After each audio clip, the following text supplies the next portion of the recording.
मेरो favourite memory भन्दाखेरि चाहिँ हामी चाहिँ अब म त पहिला ब्याचलर्स पढ्दाखेरि पनि साइडमा काम गरेर हुन्थेँ अनि चाहिँ अब हामी त लास्ट बेन्चमा बस्थ्यौँ र सरले पढाइरहेको बेलामा हामी फोन चलाएर हान्थ्यौँ अनि अब कहिले कहिले निन्द्रा लाग्यो भने टाउकोदेखि भनेर सुत्दिने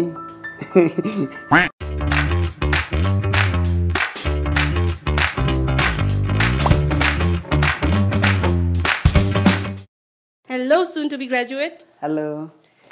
Okay, so how excited are you for your graduation? I'm feeling. English speaking, not a children play. English speaking like a undertaker play. म धेरै नै एक्साइटेड छु ग्रेजुएसन लागि यसकै लागि मैले 8 मन्थदेखि कुरेर छु 1 वर्ष हुन लागिसक्यो इन्टर्न सकेको पनि Okay, ठीक छ सो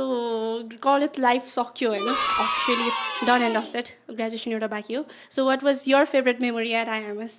मेरो फेभरेट मेमोरी भन्दाखेरि चाहिँ हामी चाहिँ अब म त पहिला ब्याचलर्स पढ्दाखेरि पनि साइडमा काम गरेर हुन्थेँ अनि चाहिँ अब हामी त लास्ट बेन्चमा बस्थ्यौँ र सरले पढाइरहेको बेलामा हामी फोन चलाएर हान्थ्यौँ अनि अब कहिले कहिले निन्द्रा लाग्यो भने टाउकोदेखि भनेर सुत्दिने अनि अब हाम्रो कलेजमा चाहिँ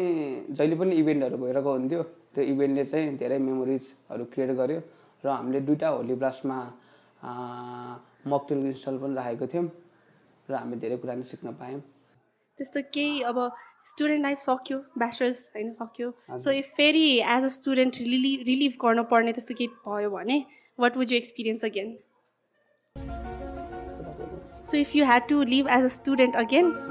व्हाट वुड यु एक्सपिरियन्स जस्तै अब फेरि म एज अ स्टुडेन्ट भएको भए म अब साथीहरूसँग धेरै घुम्न जान्थेँ होला होइन अथवा क्लासमा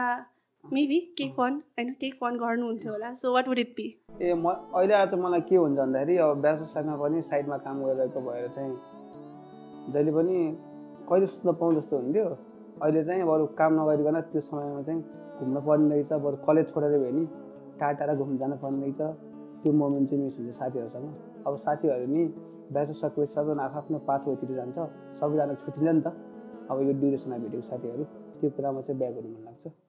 ल 3 2 1 I'm ready for the graduation. Congratulations. See you at the graduation.